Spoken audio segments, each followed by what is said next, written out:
Happy International Women's Day, everyone. We'll just give you a minute to come in and join the call.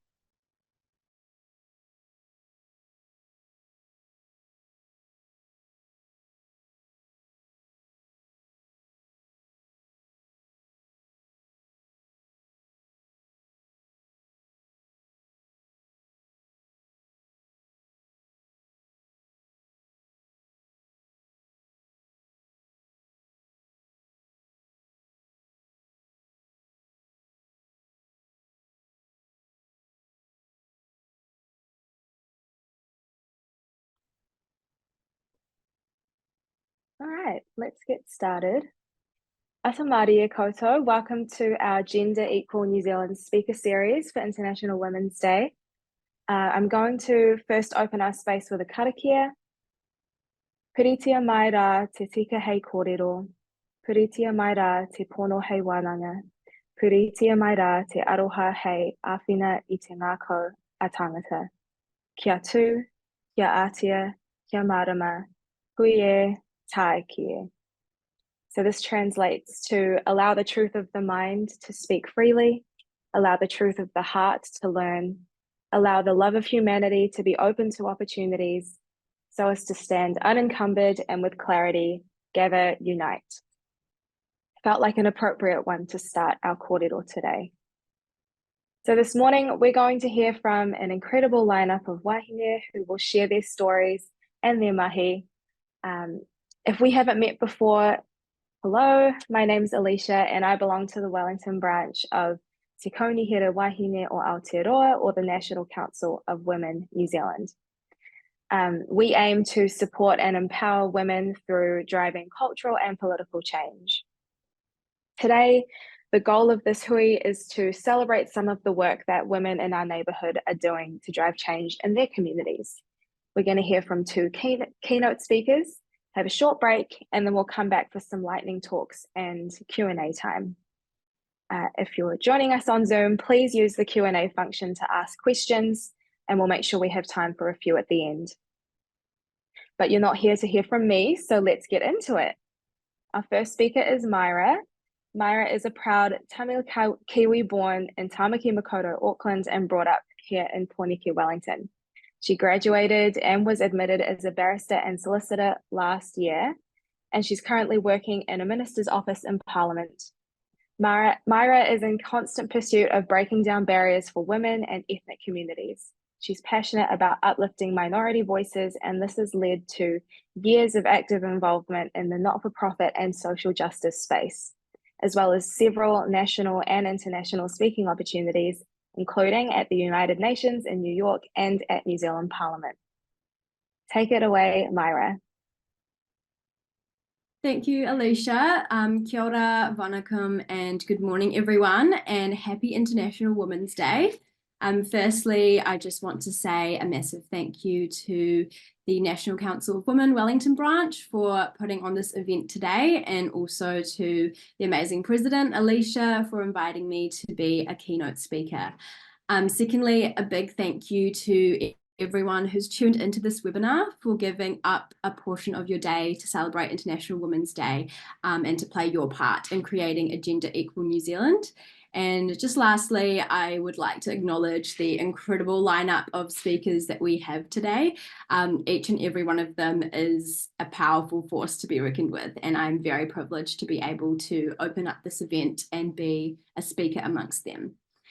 So today I will tell you a little bit about myself, my journey and my involvement with the gender equality movement, and then I'll move on to speaking about what I think a gender equal New Zealand looks like, and then I'll finish off with some practical points and takeaways that I hope will inspire you all to go back to your families, social circles and communities, so together we can create some positive and tangible change this International Women's Day.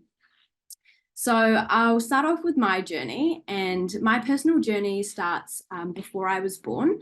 So my parents immigrated to New Zealand from South India 30 years ago with $500 and a child with severe disability in hand. And when they arrived in New Zealand, they had degrees and professional qualifications that weren't recognised in New Zealand. So they had to work incredibly hard whilst juggling a child with disability in a brand new country with no family, no friends, to get their respective professional qualifications registered. So my mum became a doctor first, and she helped my dad to become a lawyer. And then somewhere along the way, I was born. I was born in Tamaki Makaurau in Auckland, and we moved down to Wellington shortly after that. And then 6 years later, my lovely little sister was born. So I owe my success today to my parents, because my parents, like many other immigrant parents, sacrificed their blood, sweat, and tears to give me and my sisters the privileged life that we live today. So my success is built on the backs of my parents. They've broken down barriers for me so that I can break down barriers for my future children and grandchildren. So my journey continues after I was born. Growing up, I was a pretty shy and introverted child, and a lot of my friends and people that I meet today struggle to believe this. But back in the day, I didn't have a lot to say. But when I was 14 years old, much to the dismay of a lot of my teachers, I found my voice. And from then on, I haven't stopped speaking, and I haven't stopped advocating for the issues that I am most passionate about.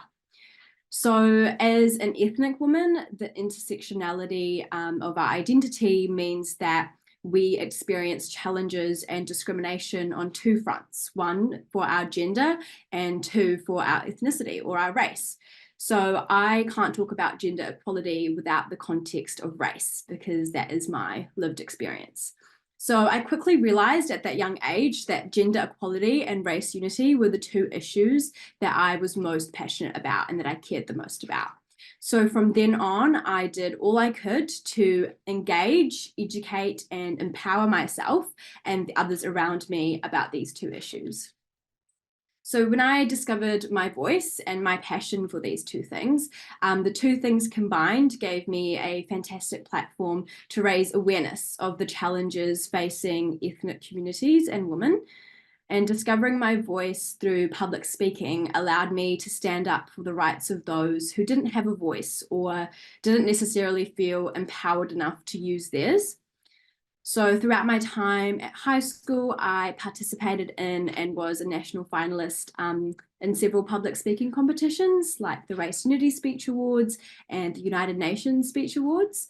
And I was president of the United Nations Girl Up Club at my high school, and we co-organised the Girl Up Leadership Summit, which was a fantastic opportunity. We brought together a range of young girls and students from the Wellington region.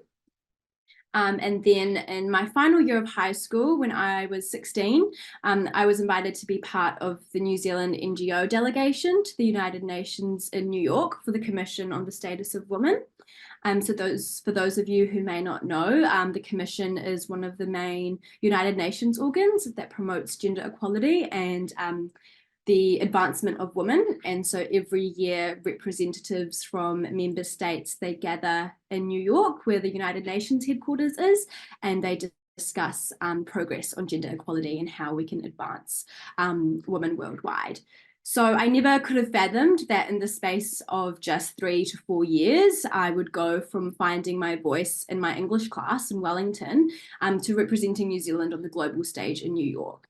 And I've been lucky enough to be selected as a delegate again this year, and I'll be off to New York tomorrow, actually, along with Alicia, who is the government's NGO delegate. So I know I'm pretty excited, and I think Alicia definitely would be too. So I realized pretty quickly that I was in a position to use my voice to speak up for both myself and those who might struggle to be heard. And that's one of the reasons why I wanted to be a lawyer. And at the same time, I wanted to be a doctor, but that's an existential crisis I have all the time and a story for another day.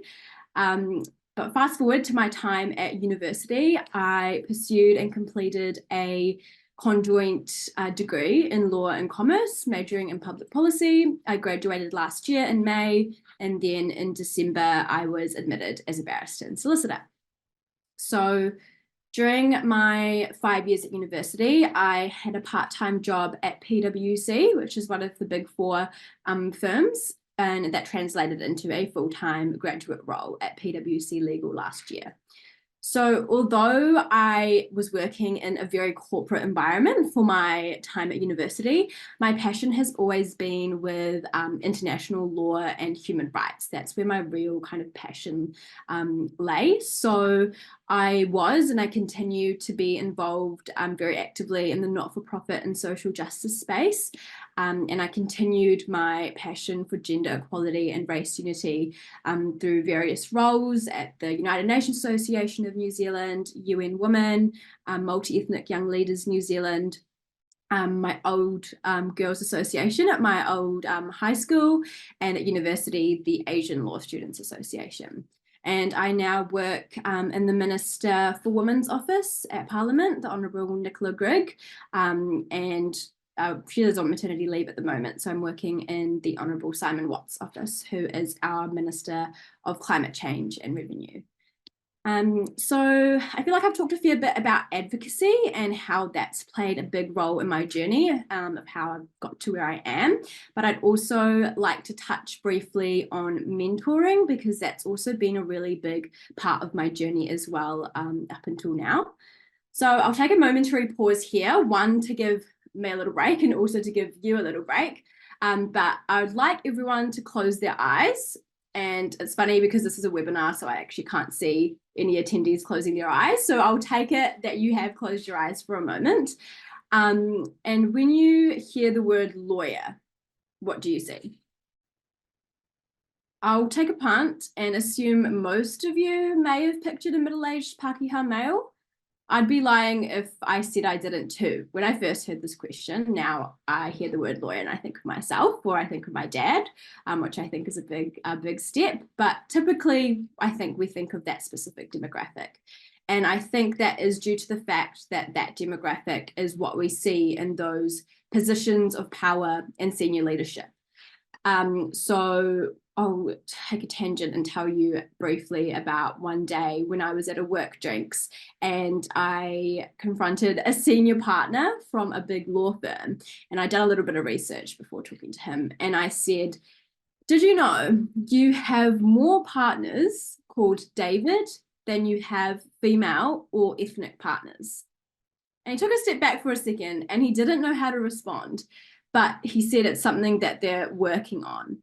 And although I know that that is a reality, it was still disappointing to hear. And that's why I think representation across all industries, but particularly in those senior leadership positions, is so important. Women and ethnic women in particular are so underrepresented in these leadership positions. And I think this lack of representation really hinders our access to networks, mentorship, and opportunities that could ultimately further our careers. And as an ethnic woman, I think it's so important for young people like me and like many of you on the call to see others who look like us in such positions of power.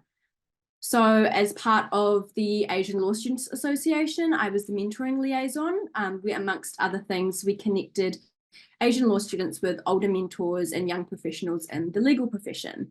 And I'm also currently establishing a mentoring program for women at my old high school, so we can empower a new generation of young women.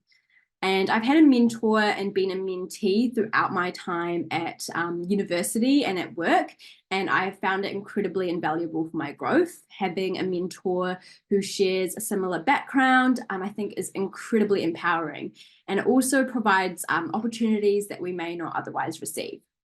And most importantly, I think it helps create intergenerational success, because create one female leader and you pave the way for an entire generation of young girls to follow. And that has always been one of my goals, to break down barriers and help pave the way, not only for my children and grandchildren, but for every person of colour and woman that I come across, so that they can also live their life to their full potential. So that's my journey to where I am today. But enough about me. Let's now chat about what I think a gender equal New Zealand looks like, and I'll conclude with some practical points and takeaways. So let's imagine for a second a New Zealand where every child grows up in a world free from the constraints of gender stereotypes. Toys aren't labelled as for boys or for girls, but they're rather celebrated as expressions of identity and creativity. Whether it's playing with dolls or trucks or pursuing science or arts, imagine a New Zealand where every child feels empowered to follow their passion without fear of judgment or discrimination. Imagine a New Zealand where in schools across the nation, classrooms are spaces where gender equality is not just taught, but lived, where textbooks depict diverse role models from all walks of life, like women leading in STEM fields, men excelling in caregiving roles, breaking down these outdated norms or notions of gender norms. Imagine a New Zealand where, as these children grow into young adults, they enter a workforce where gender equality isn't just a buzzword, but a guiding principle, where men and women can work together side by side and earn equal pay for equal work. Imagine a New Zealand where people of all genders have equal representation at the highest levels of decision making, whether that be in the courtroom, in the political arena, or in the boardroom, where the word boss will no longer be preceded by a gender label because gender will no longer be a determinant to or an act of access and success in leadership positions. Imagine a New Zealand where public spaces are safe and inclusive and free from harassment and violence, where we can send our daughters out into the world without having to have these hard conversations about how they have to protect themselves from men, where healthcare services are accessible and affordable and cater to the needs of all genders. Imagine a New Zealand where our systems and institutions are not built by and for men, but are created with every citizen in mind, where all genders can experience equal enjoyment of opportunities, resources, and rewards, where intersectionality isn't just acknowledged and appreciated, but it's built into the very fabric of our diverse society. A world where gender equality is one where equality and justice isn't things that we have to fight for, but are an unspoken part of our existence as human beings. This is just a minuscule part of what I believe a gender equal New Zealand should look like. But I do think that it's a vision that's worth striving for, a vision that inspires us to work tirelessly towards building a future where gender equality isn't just an aspiration or something that we have to imagine, but a lived experience for us all. And to create this New Zealand, I think we need to do more than just imagine. We need to act and we need to take action. And that very conveniently leads me into practical points and takeaways that we can take away and hopefully will inspire you to create some change. So firstly, I just wanted to acknowledge the role that young people play in achieving gender equality. I don't think there can be meaningful social change without the power and drive of our youth. Our rangatahi have the potential and power to create meaningful social change, to help dismantle the systems of oppression that so disproportionately affect our minority communities. We are fearless and impatient, and we have the willingness to challenge the status quo. And I think most importantly, we have the creativity needed to reimagine what we want our country to look like. So although we represent the future of Aotearoa, we aren't just future leaders or leaders of tomorrow. We're leading in our own right today. And we see that in things like the school strike for climate change or the Make It 16 campaign, which you're very lucky to hear about next after me. And I think establishing gender equality is absolutely no exception to that. So I think a key takeaway to all the young people who might be listening to this webinar today is don't wait for permission. Engage, educate, advocate, and empower the people around you, so together we can build a better New Zealand. Secondly, all of us, I think, individually and as a society, can contribute to dismantling gender prejudice and injustice. And we need to address the systemic discrimination that's embedded in our institutions, laws, policies, and practices. And the fact of the matter, as I'm sure we're all aware, is that we live and we exist within this patriarchal system that's created by and for men. And this means that women aren't well served by the society we live in, or anyone who identifies as a woman is not well served by the society that we live in. So I think it's necessary to acknowledge the systemic inequities that we face in order to better serve our community. How do we do this? Well, I could talk about this for days, but I think a good starting point is to hold our institutions accountable for their actions and inactions that may perpetrate discrimination against girls and women. So we need to advocate for policies and legislation that promote gender equality, so like equal pay laws, parental leave policies, and any anti-discrimination measures. Thirdly, although systemic change is needed, don't underestimate the importance of challenging your own internalized and interpersonal biases and speaking up when you see gender discrimination happening. I say this to people, your voice might be loud, but your silence will be even louder if you don't speak up when you see things happening. And standing up to such discrimination requires a willingness to examine your own interpersonal biases and the courage to call out any discriminatory behavior when we see it happening. So speak out against sexist jokes or derogatory comments and any victim blaming attitudes that exist. Number 5. I'm up to number 5? I think I'm up to number 4. Number 4 is educate yourself. Take the time to educate yourself about gender issues. Read books, articles, and research papers that are authored by diverse voices. Attend workshops, panels, seminars. If you're tuned into this webinar today, you're already doing a fantastic job. And engage in discussions that deepen your understanding of gender equality. But I think at the same time, we also need to acknowledge and recognize that gender equality and achieving gender equality is an ongoing process. It's not something that's going to happen overnight, and it requires continuous learning, continuous self-reflection, and also continuous action. So don't be too hard on yourself at the same time. Number 6, and second to last, is become a mentor or become a member of a women-led organization. I think signing up to be a mentor so you can empower other women to empower themselves and also empower yourself. I think giving back is both self-fulfilling and also mutually beneficial. So it helps you, it helps other women. So I can't think of anything better. And familiarise yourself with organisations in New Zealand that aim to promote and achieve gender equality.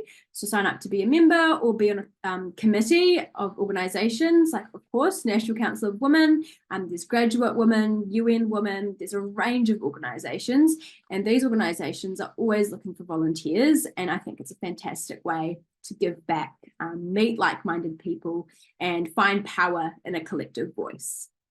Lastly, and this is something that's quite important to me, is representation, and representation really does matter. So if you don't see someone who looks like you in the industry or the area that you're interested in, then endeavour to be that person. Women need a seat at the table, and in cases where maybe that isn't possible or it isn't accessible, then we need to create our own table. So go out into the world and do that. And I think by implementing these key takeaways, or any part of them, you can contribute personally to the collective effort to create a more just, equitable, and inclusive New Zealand and inclusive world. And I think every action, no matter how small it is, creates a meaningful difference in the ultimate goal of achieving gender equality. So I'll just conclude very briefly, and I'll say, I don't think gender equality is just this lofty ideal. It's the cornerstone of a just and fair society, and it's essential for building a better future for us all. And gender equality isn't just about today, it's about shaping the world we want to live in and leave behind for tomorrow.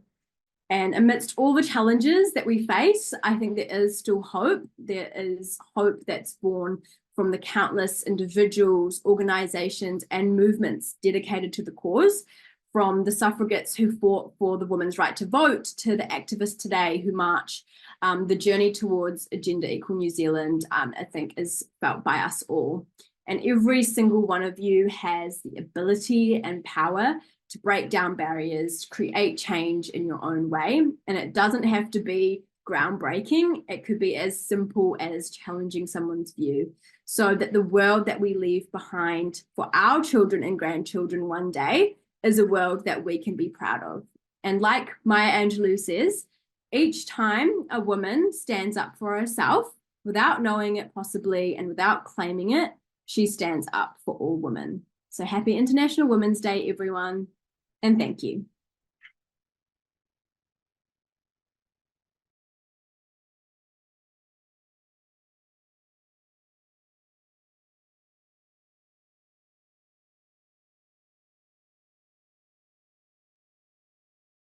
Wow. Sorry, I just needed a minute to gather my thoughts. Thank you so much, Myra, for such incredible tips and inspiring challenges for all of us. I was, when you talked about picturing that typical demographic of a lawyer, it made me think about my own experiences as a software developer and how people don't think of someone who looks like me when they're picturing someone who works in tech. So that was a cool way to relate to your kōrero. And thank you as well for reminding all of us about intersectionality and that we can't talk about gender issues without also acknowledging racism. That was incredible. Thank you so much. Thank you. I think our next speaker would strongly agree that with what Myra said about the potential and power of young people. So Caitlin Taylor-Maddock is a passionate advocate for youth empowerment in politics, currently studying marketing, management and political science at Victoria University of Wellington. Caitlin is the communications team leader for the Make It 16 campaign and has been for 3 years, and has played a key part in leading this youth-led movement to lower the voting age and uplift the voices of rangatahi. She's particularly passionate about harnessing the power of marketing and politics to effectively communicate ideas about social issues and drive meaningful social change. So over to you, Caitlin. Kia ora. I will just set up my slides that I have. 1 second. Alrighty. Yeah, kia ora, everyone. So that introduction pretty much summed up a lot about me already. But I'll briefly, introduce myself. So I'm studying at Victoria, doing marketing management and political science. Previously, I studied a diploma in creative marketing as well, which was design and marketing, because I had a real passion for design and creative subjects back in high school. And then through that, I've been able to apply all that knowledge to the Make It 16 campaign. And it's been an incredibly rewarding experience.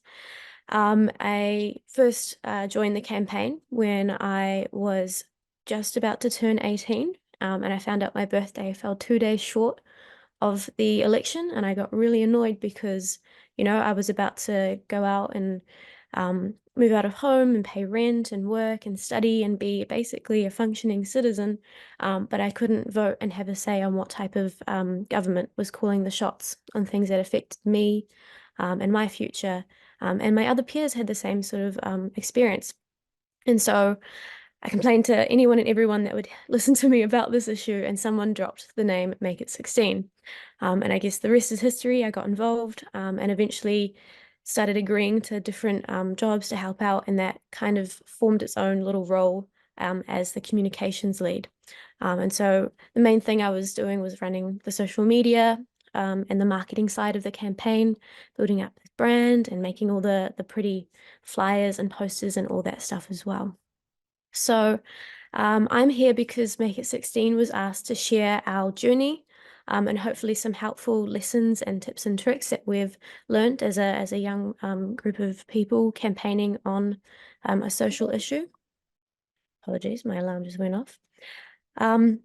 So this set of slides in this chat is just for those of you who might already be working on an activist or in the campaigning space, or you might have an idea or an issue that you want to build a movement and support for. I'm hoping that what I've created here will have a little bit of inspiration, as well as some practical tips and lessons that you guys can apply to whatever, I'm sure, incredible, amazing work that you guys are potentially doing in the gender equality space or other spaces as well. All right, so let's get into it. What I'm going to do mainly is go through the history of our campaign and share the lessons that we've learnt along the way, as well as some other extra ones at the end. So May 16's journey began way back in late 2019. This was before I joined, so this is the story that I know. So we, launched in 2019 out of Youth Parliament. Essentially, apologies, I think. There you go. Essentially, a bunch of young people were a part of this Youth Parliament, where basically young people are basically like politicians for a couple days. They get to make speeches, debate real political issues, and be part of select committees. But these young people are aged between 16 to 18, and they realized even though they can discuss these issues, there's a real inconsistency because they can't actually vote and have a say on these real issues that they're discussing. And so from that, a bunch of young people were like, yo, why don't we sort this out and create a campaign? And so that's how it all began. Essentially, the idea was that, decisions that the government make affect young people.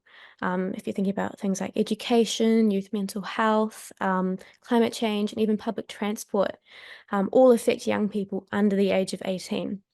And so the basis of the campaign was that, we're the voices of the future, as well as today, and we deserve to have our say just as much as anyone else over 18. From that, a bunch of lawyers actually reached out to us, which was really nice, and they offered to do pro bono work, for free work, to support us, and said that there's actually like a case that we could make around this, because essentially there was an inconsistency between two different laws. Basically, it was unjustified age discrimination to not let 16 and 17-year-olds vote. And through this, we were able to create a very strong legal route to push for change. So for those of you who might have some sort of issue that you want to campaign on or push for, taking a legal route is really good if you've got a human rights aspect to it, I think. And because of this, the idea was that we would win our court case and get what is called a declaration of inconsistency.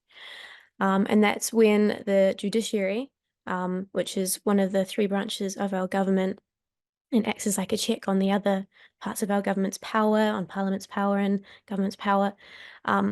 The judiciary saying, there's an inconsistency here in those two laws. There's a breach of human rights. You need to sort it out. And so our goal was to win and get them to say that and sort of put pressure on our Parliament to then create change, create a change in the law. I'm no law student, so that was my best explainer of it, but that's sort of how I understand it. Actually, I'll go back. There's I like to think of it as like this meme that I've got here, the Spider-Man meme, how they all act as a check on each other's power. I think anyone who's like working in the activist or campaign space is a really handy thing to think about when you're figuring out who you want to put pressure on and how you can do that, especially through like the legal route that we went through.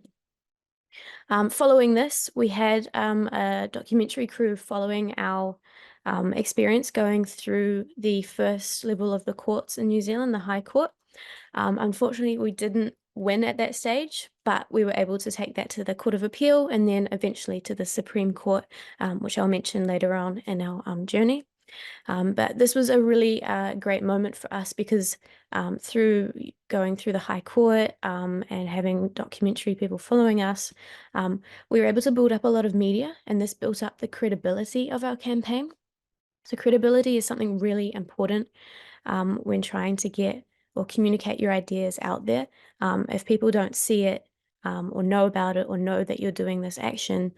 Is it really happening? You know, it kind of reminds me of this quote: if a tree falls in the forest, but no one sees or hears it, did it really happen?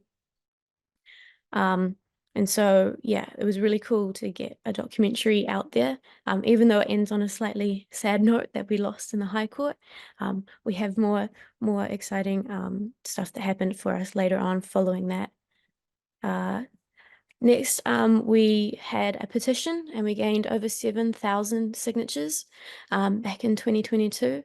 So this petition we had ongoing for quite a while, and it was a really handy tool to use as a call to action.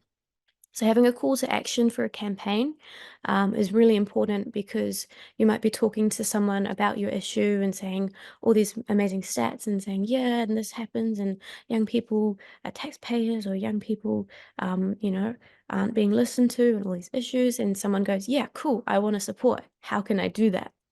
And so it's really important to have some sort of action that your supporters can actually do, some sort of tangible action to feel like they're part of the movement. And so that builds the movement. And again, it also builds your credibility and social proof, because it shows that thousands of people support this issue.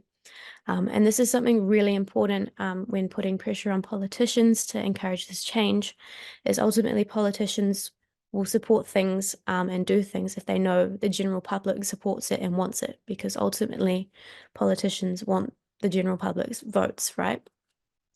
So they're not going to do anything if they don't think it's important to the rest of the public and the rest of the voters. So building that social proof is really, really important. Throughout 2022 and 2023, the support for our campaign grew tremendously. So one of the things that we did to continue building that momentum alongside our petition was writing to MPs and councillors and creating open letters for people in those areas to sign, as well as submitting to select committees and on reviews and panels and things like that. And through that, we were able to get sort of really cool moments, which we were able to create sort of more media hype around as well. So when we were handing over open letters that like 70+ councillors across Aotearoa had signed in support of lowering the voting age for local elections. You can see the picture there with us handing over to Jenny Anderson and a local councillor, I think from Aotearoa. That sort of, you know, was adding to that social proof and credibility of our campaign, going, oh, you know, like councillors are supporting this as well. We also got more than 60 of the 120 youth MPs to sign an open letter in support of lowering the voting age as well during the 2022 Youth Parliament, which was really cool to bring it back to like our roots of how we first started in the 2019 Youth Parliament. And it was really awesome to like see how much our campaign support had grown since that time. And then, as I said, submitting to select committees has also led to us getting a lot of strong recommendations from things like the Independent Electoral Review, the Local Electoral Review, and by the Justice Select Committee. And these are just other extra ways to put pressure and to show that, you know, there's people that want this change. I'll mention it soon, but we did like a submissions drive at one point, getting as many people as possible to submit to select committees. And this is a really strong tool to get change. We also ended up getting 6 of our largest councils to endorse us, including Wellington City Council, Christchurch, and Dunedin City Council. We're still yet to get Auckland. We'll get there. But this was a really important sort of moment in the campaign when we grew like a lot. And we were in the media a lot. As you can see here, Caden, one of our co-directors, was doing a lot of media interviews. And I think, yeah, a culmination of just engaging with politicians and councillors, submitting to select committees, and then trying to find as many moments to be in the media was the best thing that we could have done as a campaign to build that credibility and that image, as well as, yeah, connecting with young people and chatting to just the general public. So following that, we As I mentioned earlier, we took our court case originally to the High Court. We lost, and then we went to the Court of Appeal to appeal that, and we almost won. But the way that we didn't win that was essentially the Court of Appeal agreed that there was unjustified age discrimination, but they didn't give us the final part of the case that we wanted, and that was the declaration of inconsistency. So that gave us grounds to then take it to the Supreme Court. And we won, which was epic. It was one of the best days ever. It was a huge moment. Some of us, weren't sure that we were going to win after so many losses at the previous levels of courts. But it was a huge day. You can see by the photos, we were stoked. We were over the moon. It was an amazing moment. There was like happy tears and everything. And this also generated a lot of media. I'm talking a lot, not just national, but we were like reached out to BBC, by BBC, and like Al Jazeera and like a bunch of other random networks across the world. And it was really cool to see other people supporting us overseas. Other campaigns very similar to ours. Some of them are called like Vote 16, or Make It 16 as well. We were getting in contact, and we started becoming more connected to the international network that we have now. And I think we inspired our cousins over in Aussie to start a Make It 16 campaign over there, or at least it gave them a lot more motivation to do so. So if there's a chance that you can do something like this, it puts a lot of pressure on the government, because ultimately, getting that declaration of inconsistency, as I said, it was the judiciary going, yo, there's a serious breach of human rights here, you need to sort it out, and telling Parliament to fix this. And so following that, on the same day, while Labour was still in government and Jacinda was still Prime Minister back then, they announced that they were going to launch a bill to lower the voting age to 16 for both local and general elections. So we had like two huge wins in one day. Not only did we win in the Supreme Court, but there was an announcement that a bill was going to be put into Parliament, which was huge. We didn't think that was going to happen so soon, especially not on the exact same day. So that was a really, really incredible day. Since then, from moving on from then, the bill changed to just focus on lowering the voting age for local elections, which made it a little bit easier for us to have the potential to pass it, because it only needed 51% of Parliament's support to make this change happen. So following that, we got the bill into Parliament, and it took almost an entire year to get to the first reading, which I'll be honest, I was a little disappointed about, because previously there was a very similar court case to ours, where it was focused on the prisoners' voting rights. And they got a declaration of inconsistency. It was the first of its kind, so we're the second, I think, case to ever win a declaration of inconsistency. And previously, a bill was passed within like 4 to 5 months, I'm pretty sure, to change the prisoner voting rights. So the fact that it took us an entire year was a little bit annoying. But, I think we've still got to be incredibly grateful and proud of ourselves for getting a bill into Parliament in the first place. So it did pass its first reading, and the team travelled up to go watch in person, which was really cool to see everyone there and their T-shirts, heaps of selfies. And then following the first reading, the bill then, or the process of passing a bill, it goes into select committee. And as I mentioned earlier, this is a really great tool for the general public to engage and tell politicians, this is really important to us, and this is a change that we want to see happen. And so what we did was we ran a huge submissions drive to get everyone to share their stories and reasons why they want the voting age to be lowered. And this was going to be read by the government and all the different politicians. I'm pretty sure it was focused on by like the Justice Select Committee. And we managed to get over 700 submissions, which is really huge, something we're really proud of. Two of the volunteers, Sanat and Michael, created this amazing sort of AI submissions tool. And it was really cool, and they've gone off to like launch it themselves to help other select committee submissions processes too. And I think it's a really, really helpful tool because it helped us get so many more submissions in. And through this, yeah, we generated even more support and engaged our supporters, giving them another call to action to make a submission.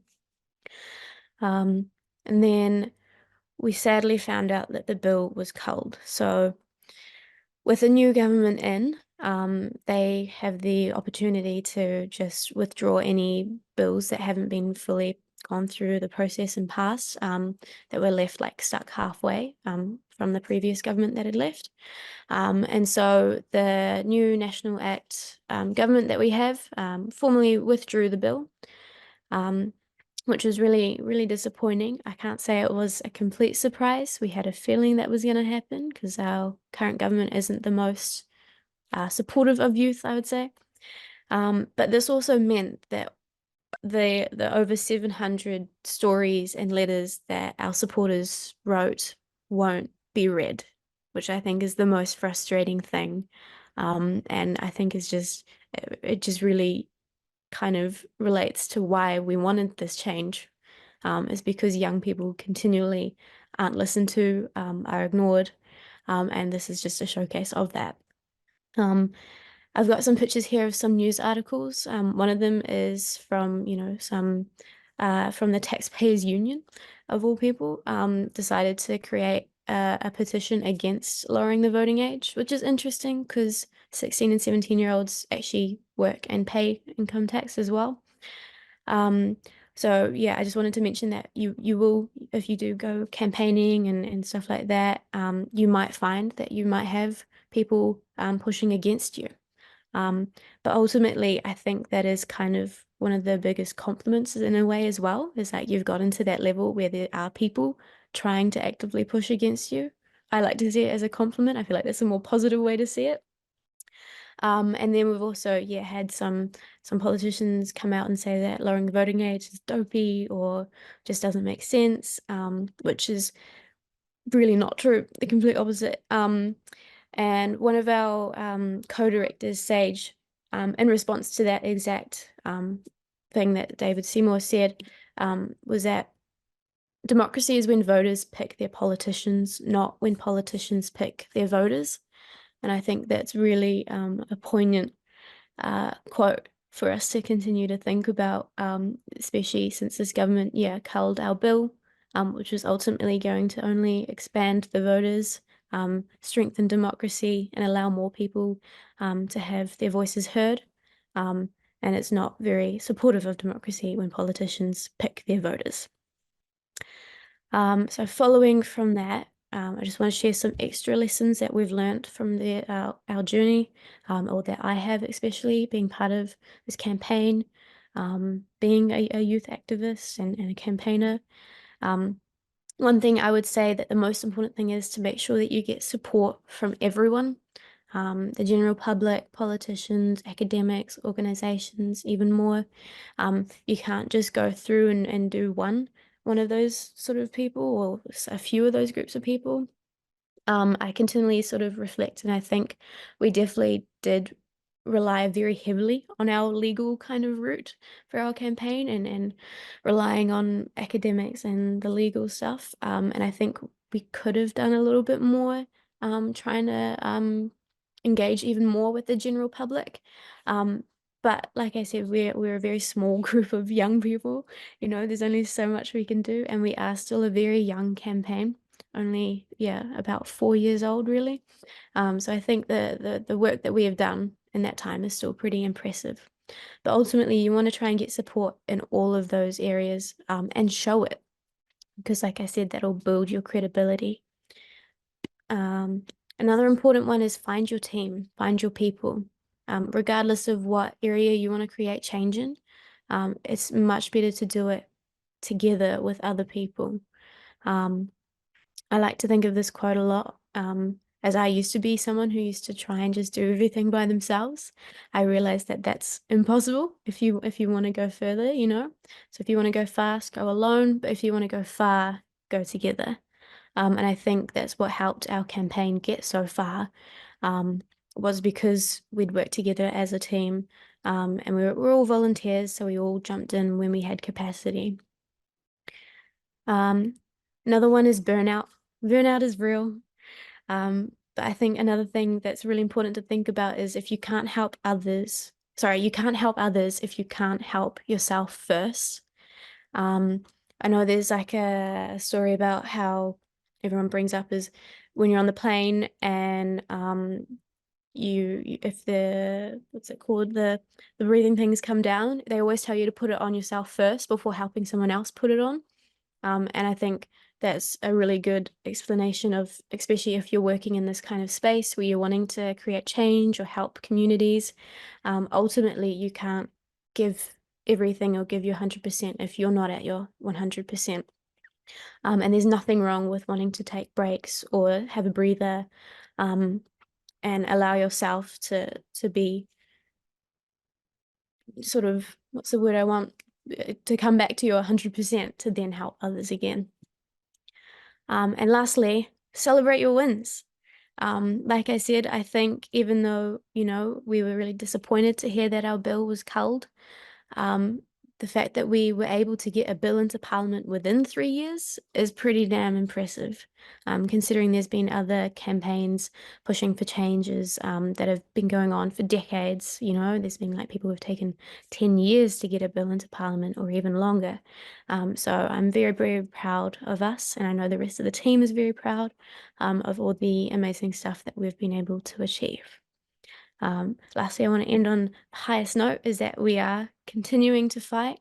I think right now, the stage of the campaign that we're in, we're sort of taking a moment to take a breather, because it's important to do that as well, as I mentioned. And we will probably continue to build up our public support, so that when we get the opportunity to put a bill into Parliament again, we're raring to go and ready to push through, and show all the support that we have. But yeah, that's kind of the story of May 16 and our history. I feel like I rushed through that a lot faster than I thought I would. I apologize to our sign language helpers, because I may have been speaking a bit fast. But that's, yeah, about pretty much, yeah, everything about Make It 16 in our history. And I hopefully, yeah, what I've shared has inspired you guys. And hopefully there's some practical tips and tricks and lessons that you guys could apply to your work. I know I wasn't like super inspiring as Mira. She's an incredible wāhine. But yeah, I'll be sticking around for the Q&A, so I'm more than happy to chat more about this. I feel like I could talk about the Make It 16 campaign for hours on end. But yeah, that's where I will leave my chat. Thank you so much, and hopefully you found some sort of nuggets and takeaways from that. Thank you. Thank you so much, Caitlin. And I will not have you say that you're not as inspiring as Mira, because that was incredible and you are incredible. And the Make It 16 campaign has been run so strongly and so boldly. I personally have loved watching and supporting its progress. I think this whole story really, it demonstrates really well, like how rigid government processes can be and how hard it is to transform policy, and B, how hardworking and persevering our young people are. And, you know, while that first part can be pretty disheartening, the second part is what gives us hope.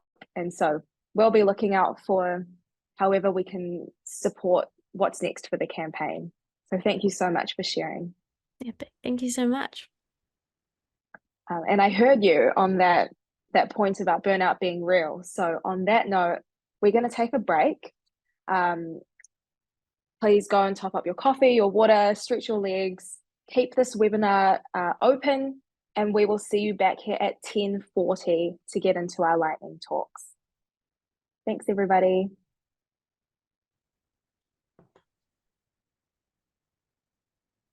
Hello, and welcome back.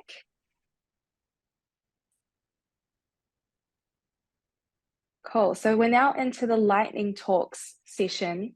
A reminder to put some questions in the Q&A feature to be asked at the end. So next up, we have Kaa-Luke and Zoe Ferguson sharing their presenting space. From Ngāti Porou, Ngā Ruahine, and Ngāti Ruanui, Chanel passionately represents the deaf community, advocating for New Zealand Sign Language and unconventional spaces to broaden awareness and challenge stereotypes. Engaging platforms like matariki events, online disability platforms, and collaborations with diverse organisations, she showcases the richness of deaf culture. They've tirelessly advocated for the awareness of interpreters across various spaces and navigated complexities in Turi Māori communities, education, and emphasising cultural awareness. Having recently been a semi-finalist in the Young New Zealander of the Year 2024, Chanel envisions recording, writing, and serving as a young Indigenous deaf leader to empower rangatahi, challenge stereotypes, instill cultural pride, and advocate for positive change. Zoe is a 22-year-old female who comes from a strong deaf family and is the third generation of deaf women. She went to mainstream schools in Wellington and then moved down to Christchurch to study a Bachelor of Applied Management with Project Management, for which she graduated in 2023. Zoe is currently the chairperson for the Deaf Aotearoa Youth Board, where she and 3 other members advocate for deaf youth in New Zealand. She has a passion for travelling and meeting new people with different languages and cultures. She's been to 2 World Federation of the Deaf Youth Section camps, where she met so many deaf youth from all around the world. Zoe has had many deaf female role models during her childhood, and she wants to become a role model to empower young deaf people in New Zealand to challenge societal norms and be proud of their identity as deaf people. Zoe and Chanel, thank you. Oh, thank you for that introduction, and tēnā koutou katoa. My name is Chanel. This is my sign name, Chanel. And I'm really from Ōtautahi, but I've moved here to Wellington. I grew up oral. I found out that I was deaf when I was 5. So I grew up speaking English, and I didn't get involved in the deaf community until I was 13. And that's when I picked up NZSL. I'll hand over to you now, Zoe. Hi, everybody. So my name is Zoe. This is my sign name. I was born, as was said earlier, I grew up in a deaf family. So deaf identity and New Zealand Sign Language has been very much a part of my life. As was mentioned, I was 3rd generation deaf. So I had lots and lots of deaf role models growing up. So yeah, moving from Wellington, we went opposite direction, Chanel. I went from Wellington to Christchurch. But yeah, thanks for coming to hear this presentation today. Yeah, I think it's interesting that we did switch places, you know, and we've had quite different upbringings because you have that background of being in a deaf family, but for me it was a hearing family. I think it really gives us really different series of role models that we have been exposed to. The 2 of us, we were thinking what we were going to talk about today, and we thought that we would use this sign for gender, because for me, I'm queer myself. I'm a Māori wāhine. So I'm genderqueer, and I prefer this sign, gender. What about you, Zoe? Growing up, I've always used this sign. It's a compound sign for man and woman, so that's what I've always used. Yeah, because in NZSL, signs develop. You can see people with a range of different genders in the community. And so you have to get out there and talk to people about it so that you can develop signs in the context. So you might see us use a mixture of signs. We might use gender, we might use this one for gender. It's broad, you know, it's not just about men and women. Yeah, so we just wanted to put that out there. Zoe? Okay, yeah, so we wanted to talk about the purpose of our presentation, talking about our point of view coming from the deaf community. been involved in the Deaf Youth Board. That's a bit of my experience. Can talk to you a little bit about what we did and what our goals were in terms of, we've had very different childhoods. Chanel and I have had very different childhoods. I grew up in the deaf community with New Zealand Sign Language, where Chanel grew up without that deaf community experience and growing up oral. So we had very different access to role models. So having deaf, for myself, having deaf youth role models was really invaluable. So we were talking together about what's next in terms of we did have different, but we did both have access to role models. So what's next for us? We've both benefited from having role models. So what's next for us here within the New Zealand community and internationally? Yeah, I think it's really interesting, you know, like I definitely did have women that were strong role models for me while I was growing up. But now I'm thinking, you know, were these Māori women, were these deaf women, who are my role models in those spaces? And for me, I feel like there were some gaps there, you know, but I want to be someone who is developing the solution to those gaps as myself. I think that's what I want. I want to emerge. Because I feel like last year, when both of us travelled and we went to WFD, the World Federation of Deaf, it was amazing to be there meeting such a diverse range of people, you know, and they all came in with such different spaces, different personalities. What did you think of that conference? Yeah, it was such a different experience to what we've known here in New Zealand. We've got quite a small community here. You're always seeing the same faces, but getting that international experience was incredible. Seeing deaf people, deaf women who are doctors and lawyers, and it was incredible. University lecturers, yeah. Yeah, it was such an impactful experience to see deaf women on the international stage, and thinking we really don't have that here in New Zealand, but it's something to aspire to. That's a big gap in my the level of role models that I've had. So that's something that as deaf people we've been able to gain from that international experience, and to be able to share that back here with the young people in New Zealand. It's important that we're able to go overseas and bring these things back and share these experiences with our New Zealand deaf community. And so that, you know, it's not just, you know, the same faces, you know, like here in New sometimes Zealand. it's about trying to encourage other people to get involved with this kind of thing as well, you know, because, you know, our experience, you know, that reflects through the action that we create. You know, we want to get involved in a lot of different spaces and a lot of different deaf groups, you know, and like I said, I'm involved with Matariki, I'm on boards, you know, I'm trying to get involved with other like ministerial groups. And so it really shows, you know, like that we can, whether we're deaf or hard of hearing, however we identify, that doesn't matter. You know, you're welcome in these spaces and to create change in these spaces.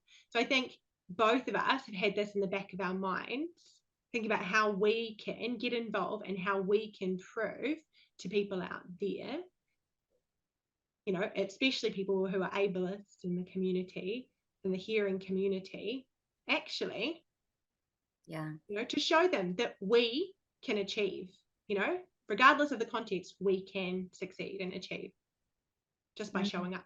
So true. Definitely. For ourselves, being able to show people that, you know, we've grown up with different experiences, but we both have this very, very similar goal, that we're able to be role models for the youth of our community, and to show people that, you know, particularly for our community where deaf children, most will be born to hearing parents, and so having access to deaf role models is really important for them. Being able to be that role model for our deaf youth, and being engaging with the community, and being the face of the community in which we show that deaf people can achieve. We can do great things, and yes, there are challenges, but we can get there. Yeah, get into it. Yeah, I think it's really important that we show what's already in the community. There are a lot of things that people are already doing, but we just want to encourage people to get out there. You know, as individuals, we can't do anything. You need to get involved. You need to join groups. Yeah.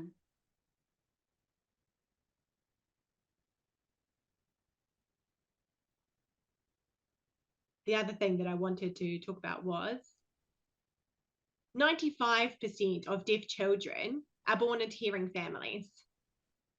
It's an amazing statistic. So how do we make sure that they have role models in front of them? Do they know about the deaf community? Because, you know, their education will change. When they're in the mainstream, they don't have access to NZSL. So how do we ensure that they have opportunities?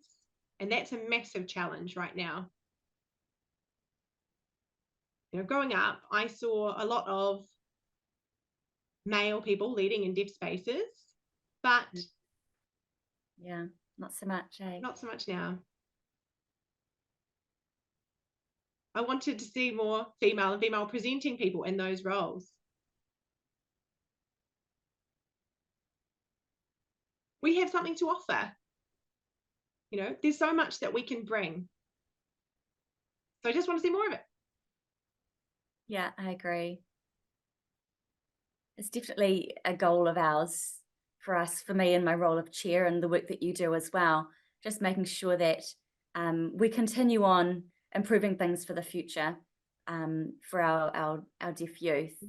We're supporting them and getting involved in raising awareness as well is really important, raising awareness of deaf culture and New Zealand Sign Language. And whatever that means, being there to support the youth of the future. You know, we don't know what the future holds for, but we want to make sure that we're there and we're involved for the deaf community. Making sure that access is provided, that's a really big issue for us. Access and access to a variety of role models, Māori, deaf, male, female. Having a variety of role models is really important as well, so that the community and our youth have lots of different people that they can look to and they can see someone they relate to. Yeah. And just to add to that, previously we were talking about the different signs that you might see and what that means. You know, it means that people might not be aware of the differences. The community might not have been exposed to that. So we want to uplift them as well to help them to understand and build more understanding about that through language, through NZSL. So that it reflects the full community. If you have that sign language, the difference that it can make. You know, if you talk about genders, using that sign, men and women, we know that our society is just as broad as any other. And we need to be at the table. Means that we can learn and we can share our understanding and go back and share that with our community. And we can then welcome them in as well to continue that learning. It's about an exchange.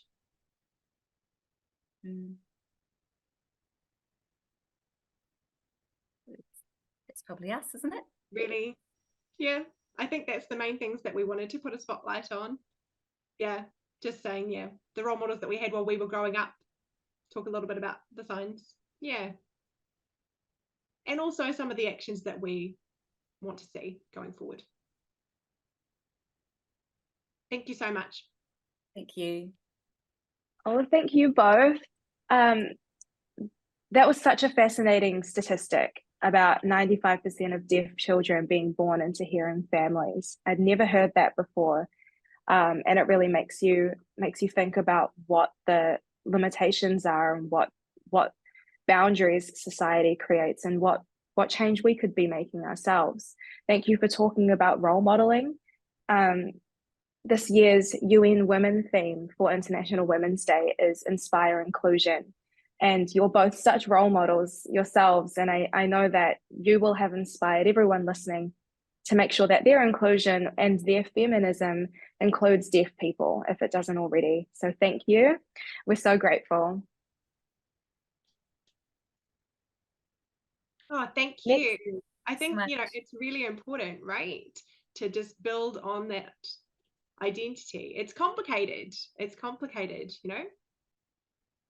but you know, it's just a small part of our full spectrum selves. Absolutely. Thank you so much. Thank you. Next up, we will be hearing from Elizabeth Hodgson, a Wellington-based film producer. She has run her brand Little Lizard Productions since 2020, producing over 8 official music videos for New Zealand artists, notably Marianne Lee and Holloway, and has produced 3 professional short films, Incognito, Pantry of Memories, and That's My Name. She's currently the co-founder and co-executive producer of Snapshot Shorts, a short film series that aims to bridge the gap between working professionals and young upcoming filmmakers who are just starting their industry journey. They aim to make 12 short films in 18 months and are halfway through season 1 with 7 released already on their YouTube channel. Welcome, Elizabeth. Kia ora te whānau, and thank you, Alicia, for that warm welcome. Lovely to speak to you all today. Yeah, I'm super excited to talk about what I do in the film industry. So a little bit about me is, yes, my name is Elizabeth.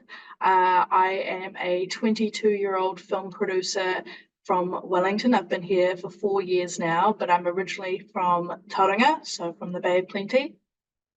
I started my film industry journey when I began my course at Massey University studying at the creative media production degree, and that took 3 years, and I graduated at the end of 2022. During that time, I had the pleasure of delving into student politics, and that's where I met Alicia actually. I was one of the vice presidents and then one of the co-presidents of the Massey at Wellington Students Association. It was a really exciting new adventure for me, and it opened my eyes to such a broad range of topics and values that I now hold dear to me when I do my film mahi. And so my time at Morsa was really crucial in learning what I cared about the most and how that translates into my work as not only a producer, but also someone who wants to tell stories themselves. I started Little Lizard Productions in 2020. I decided to do this because I was sitting in my producing and directing course, which was led by the amazing Gwen Isaac. Shout out to Gwen. She's a documentarian. She was talking about IP, intellectual property, and how filmmakers take ownership of their mahi. And I immediately was like, I need a brand or something to go, that is a Elizabeth film, and people will know that name and people will know that logo. And so I decided to come up with Little Lizard Productions. Little Lizard being not only am I short in height, but also I was called Lizard in high school, so it's kind of a fun little nickname that I hold dear to my heart and use every day now. Since 2020, as Alicia mentioned, I have done a few music videos and a few short films. I have had the pleasure of working with many local musicians and artists to create over 8 music videos now, notably Marianne Lee, who's based in Auckland. She is one of the upcoming musicians of New Zealand, definitely our Taylor Swift of our generation, so please go listen to her music on Spotify. She is amazing. I have loved doing music videos. They're a super great form of media to explore that creative output, and then was just also a great way to build my directorial sense during my university years. And so when it came to my third and final year of university, I had the pleasure of producing and writing my graduate film, Incognito. And from there, before then, I was kind of in denial about producing, just because I was like, oh, it's just money, and I'm not good with numbers, and I just didn't want to do that. But I decided to give it a go, and I just immediately clicked with the role. It was something so invigorating, and I just fell in love with it. So I led a team of 15 young filmmakers and a cast of 5, and we made this film over the whole year, and it got released as part of the exposure exhibition that Massey does every year for all its graduate projects from the College of Creative Arts. And I managed to catch the attention of my now business partner, Shaden Lowry from Sailboat Films. And yeah, that's kind of where my Snapshot Shorts journey began. So Snapshot Shorts is a super ambitious project that I've been working on since October 2022. Typically short films, like I said, may take up to a year, may take up to 6 months. It's completely kind of fluctuates, but what we've decided to do is create 12 short films in 18 months. So if you can do the math, that's filming one every month, or at least one every month, but having 4 on going at the same time in different stages of production. And the reason why we've taken on such an ambitious project is because we felt as creatives that there was a huge lull in the creative industry, especially here in Wellington, due to the pandemic and the writers' strike. We felt there was no output for us post film school for us to engage in, other than just the basic runner roles that you might luckily get if you apply to some of the bigger projects happening around the region. But at that point in time, there was nothing, and I wanted to build a community that goes, we don't need these big productions to be able to grow as creatives, let's just do it ourselves. And so Shaden and I co-founded Snapshot Shorts as a way to bridge the gap between the industry and us young filmmakers. So it's been just over a year and a bit now, and since then, we've done 12 productions. We've built a community of 200 plus young filmmakers and actors and creatives, and we've released 7 short films since last June. That is filmmaking on just crack, if I should say. It's the most insane project I've ever done, but the most rewarding and heartwarming thing we've ever done. And this project ensures that people are creating connections and building their CV and maintaining these this network that we've created, so that there is a space for people to explore their creativity as well as build their skills and connect with the industry. But for now, we're just super proud of everyone that's come through our channels. It's a tap in, tap out system. So every month we put out a crew call, and it's up to the filmmakers in our network to sign up to that month's film and go, yes, I would like to be a blah, blah, blah. What's exciting is the system allows as many different people to sign up. So we see a lot of different backgrounds, ethnicities, and experience levels come through. And I have the pleasure of being able to assign each role and who plays that part in each crew. And what's really exciting is seeing the influx of women and non-male filmmakers come through and be a part of our channels and make some really cool stuff. I think what's important about having female and non-male filmmakers in these higher up roles is just because the tone that we set going into filmmaking is so different to just compared to a male HOD and led film. I believe that we have a lot of special skills that we offer and just a whole different tone holistically that I think is really important to me going into this industry where there's long hours, tough days, and very uncertain circumstances regarding employment. And so if we as female and non-male filmmakers can create a space that is safe and comfortable to learn and make mistakes in, I think that goes a long way in regards to the industry. And that's why I love producing is just that opportunity to make a place for myself in the world as a woman, but also give the others opportunities to come and join me on that level. And it's super rewarding to see all my female friends just like getting into it and being HODs, and just knowing that we make really cool stuff quite consistently. The film industry has a long way to go in regards to what we have to do for gender equity and maintaining that, as it is a very male dominated industry.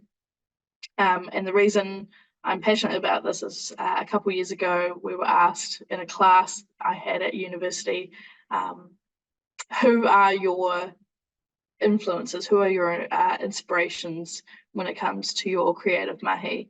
And I sat there and I was embarrassed to say that not one of my like top 5 directors were women. And I sat there and I was like, why is this? Why am I biased in the sense that all my favorite media was by Quentin Tarantino or Wes Anderson, as brilliant and talented as they are? Why is that? And so I've been sitting with myself and trying to improve my media intake of films made by women, trans women, women of color. And I think that's just the bare minimum of every filmmaker going in, but also audience members, is what media are you intaking, and is it media by men, is it media by women, and what does that look like underneath? The industry, like I said, has a long way to go, but there's some really brilliant organizations that I would like to just give thanks to, specifically WIFT, which is the Women in Film and Television organization. They are a guild that obviously prioritizes uplifting and giving resources to wāhine in film. And I have attended a lot of their events in the past few years, and just coming into a room with all these beautiful and wonderful creatives of different backgrounds and experience levels is super, super invigorating as a young person, and just makes me super excited for the industry as we go ahead. And things like SPARTA, they do like scholarships for upcoming producers, and they'll take into consideration like, are you a woman, are you of color, are you queer? And I think that's really, really special and should be encouraged, if not done more, in all different guild opportunities and event opportunities. I think there's a lot of opportunities for the film industry to continue to improve, especially with how they crew up films, and making sure that it's not only just 50-50, but other higher up roles like director of photography or director or writer or producer are women, because I think that's where it trickles down into just the crews like runners and production assistants, and where the change and is felt. So that is a little bit about my journey, and I'm excited to see where the next couple years are going. With Snapshot Shorts, we are growing at a rapid pace, and I cannot wait to see where we're going. We've almost finished season 1. We will be doing our last shoot, so our 12th film shoot, on the end of April, and then from there we're hoping to do a fundraiser screening at the end of June or July to help raise funds for season 2. And so hopefully we can continue our mahi in season next year and continue to make some cool stuff, but also offer opportunities for the young creatives here in Wellington and give life back into the creative scene here. So I think that's all I have to say, but thank you so much, Alicia, for this opportunity. It's been lovely to talk to you all, and enjoy the rest of the Zoom. Thank you so much, Elizabeth. I've known you to wear a few different hats over the years, and your work as a producer is so cool, and I always love hearing about it. And this project, or the many projects that you're undertaking, are huge. It's a really great point about the tone that women and gender diverse and non-binary creatives bring to the industry. And it's always been so interesting to me that the film industry is so male dominated, because I personally really struggle to connect with media that only centers men and only has male characters on screen. What's the name of that test? That's like if the Bechdel test. Yeah, that's right. Yeah, with two women having a conversation, and if they don't talk about anything other than men, that the film doesn't pass the test.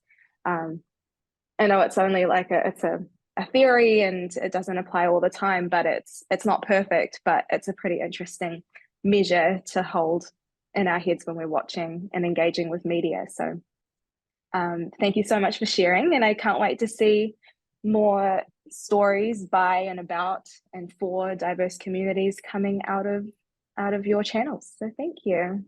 Thanks, Alicia. Take care, everyone. Cool. So next up, we have another speaker, Yesenia. So Endo Warriors Aotearoa has its roots deeply intertwined with the personal journey of its founder, Yesenia, who will be our next speaker.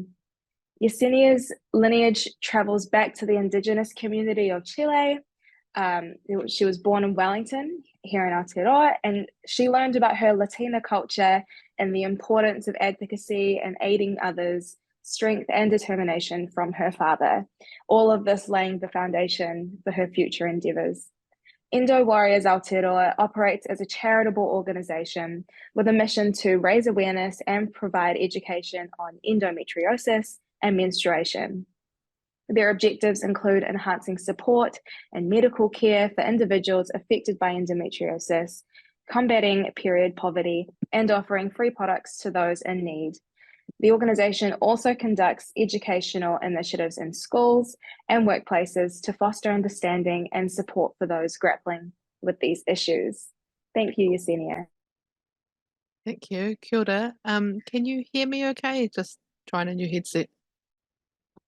Yes, we can. Perfect. Thank you. Kia ora, everyone. It's been great to hear the previous speakers, really some awesome panelists here and learning about the different work they're doing. So my name is Yesenia and I am the founder of Endo Warriors Aotearoa.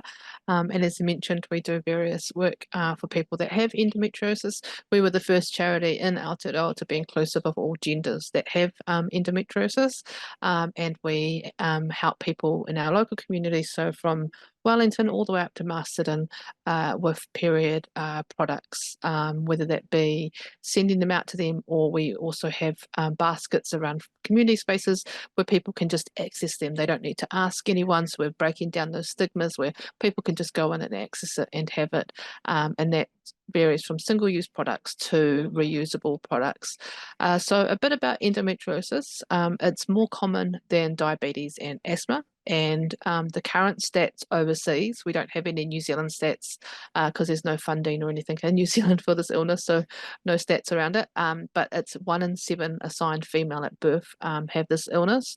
The illness can be very debilitating, and the only way at the moment to be diagnosed is through an invasive surgery, laparoscopy surgery. And that surgery will only help 1 in 5 people that have the surgery. So the other 4, they may have some relief from the surgery, but the endo will most likely grow back and get worse.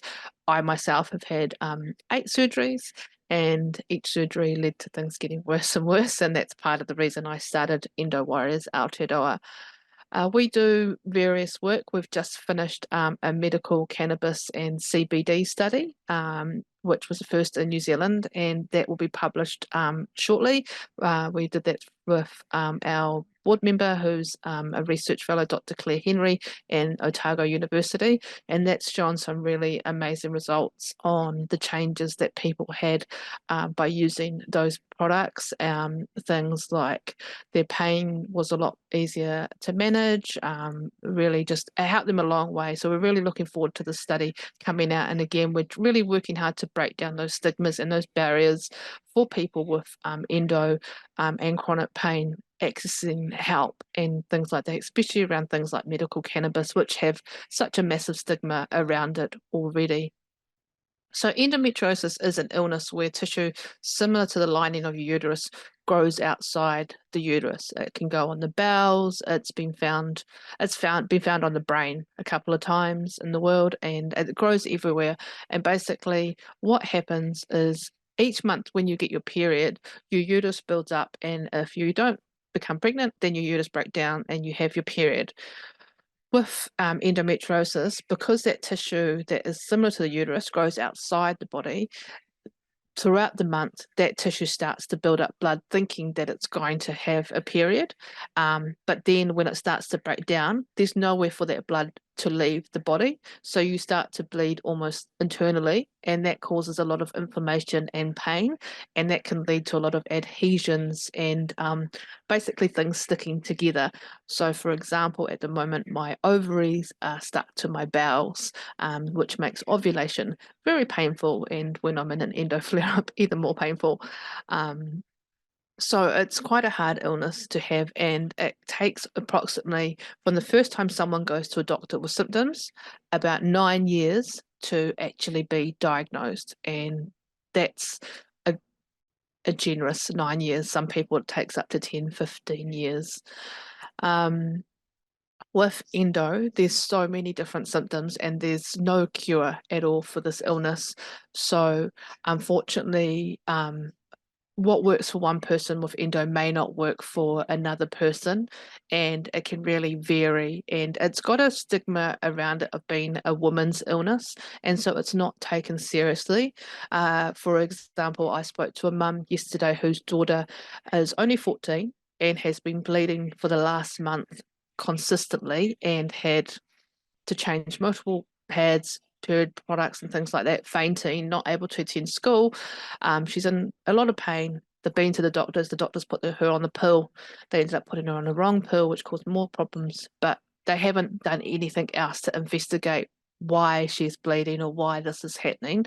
And so a lot of the times people present to the doctor and it's just put down to having a bad period, because one of the symptoms of endo is that you could bleed more than normal, and the periods are more painful, but there's so much more to this illness that is just not understood. And in New Zealand, as I mentioned, we have no funding for it. So being labelled a women's illness really puts a big barrier in place for people to get help, and then you throw into mix those people that were signed female at birth but no longer identify as female.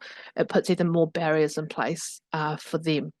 So what we do is try to advocate for all genders that have endo, and we're trying to break down those barriers by helping people understand the illness, looking at ways that we can change things with being diagnosed, being taken seriously. Our research fellow Claire, she's doing another study herself, which is seeing if they can determine to diagnose endo with a saliva test or a smear test, which will be groundbreaking. Overseas, they're looking at a saliva test to see whether they can diagnose endo that way. The thing is with endo that not everyone needs surgery. And sometimes, as I said, only 1 in 5 people will get help from that surgery. So if we can diagnose it without surgery and start other things, that would be fantastic. One of the disappointing things when it comes to people, doctors and specialists treating people with endo, is that they automatically put them on a contraceptive pill, and that can be disheartening for many reasons. If you're putting a 14-year-old that's not even sexually active on a contraceptive pill, they could be on that pill for 15 to 20 years, and long term that could cause a lot of problems with their body. Sometimes there's culture beliefs, religious beliefs why you can't go on a contraceptive, so if you refuse to take that medication, then the doctors will label you as not wanting help. Back 20 or so years ago, when I said I didn't want to be on a contraceptive pill, they put in my medical notes that I was hysterical and not willing to seek help or guidance. So we're trying to break down all those barriers, and there is a good lot of doctors out there at the moment and specialists that we talk to regularly that are really trying to get things better for those with endo. With the period poverty stuff, that's a big issue, and it's not an issue just for people on low incomes like benefits and things like that. Since COVID, we've seen a massive increase in people that are actually working, single mums like myself, and it's getting worse and worse. And unfortunately, most likely with our current government, it's going to get even worse. Getting funding to grants and things like that to buy products, period products, and to pay for the work that we do for Endo is really difficult. There's a lot of great organisations out there that need funding, and the funding criteria is becoming harder and harder to get. And there's just so many people that need help that we're not able to, unfortunately, help everyone. But one of our main goals this year is to deliver more reusable period products to people. So last year, I think we gave out maybe over like 4,000 or so reusable products. This year, we're looking at trying to double that. If we can get people on reusable products, then that'll help them in the long run, cost-wise, saving money. But we understand that they're not for everyone. Not everyone has the means at home to care for the reusable products, such as period underwear, or can use them. So we still make sure we focus on the single use as well. Period poverty is massive in New Zealand, and we do have some schools that offer free period products, which is fantastic, but a lot of these schools only give their students 1 or 2 pads or tampons a day or as needed. They don't give them packets to take home. If they need them, then there's probably people at home that need them. And then over the school holidays, especially over the Christmas break, we are inundated with students needing help because they're not having access to those free period products anymore. And knowing that that's something that could be taken away from schools is really scary for us, because it's going to really affect a lot of people, and then we're going to go back to a lot of students missing schools. And we already have a lot of college students, working to try and help bring income into their family. And so, taking away things like this is going to make lives a lot more difficult. And all of this is just because they're seen as women issues, basically, and they're not important, and we're just expected to, grin and bear it, basically. So the work we do is all around about changing that and doing what we can. So we've come a long way. We've been giving free period products now for almost 3 or 4 years, and it's I would say we haven't really either made a dent in what is period poverty, but we're doing our best to get through to as many people as we can. With Endo, we're making some small steps. The cannabis study, medical study, was massive. It's a small study, but it's a starting point. Having all the conversations like this, talking to people about it, and getting out to events and things like that as well. So on our website, there's lots of resources and stuff with Endo. I myself have Endo and have had it for over 20 years, and that's part of the reason I got into this, is because I got to the point where I was really bad and I was in hospital more than out, and I couldn't look after my son, and I was really isolated and alone. And as I started to sort of get a little bit better and improve, I realized I didn't want others to feel that way. And so that's how Endo Warrior started. I'm very conscious of time, so I'll stop talking now.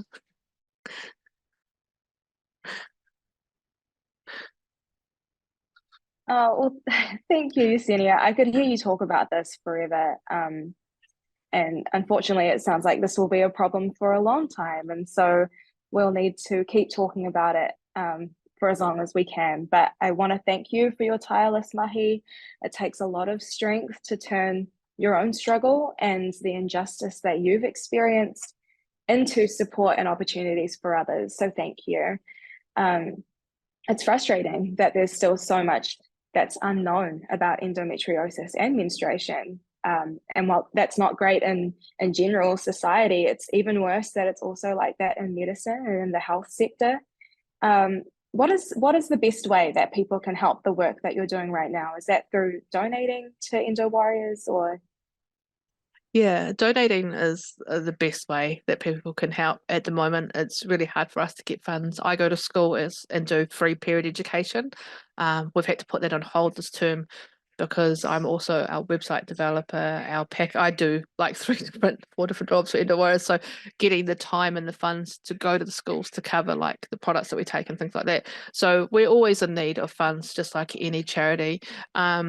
Volunteering, there's always help with things that we need to get done, packing period packs and things like that. And just sharing our information on social media. You know, as I said, that's 1 in 7. So there'll most likely be someone in your family that has endo that might not know it yet, that understands what they're going through, and they've just been struggling with seeing the doctors, trying to see what's happening. Thank you. We will put a link to your website or to Facebook maybe while the website's undergoing development so that people can find you and figure out how they can help. Thank you so much. Awesome. Thank you. Bye, everyone. Finally, last but certainly not least, I'm excited to welcome our next speaker. We've got Bethany Mataiti.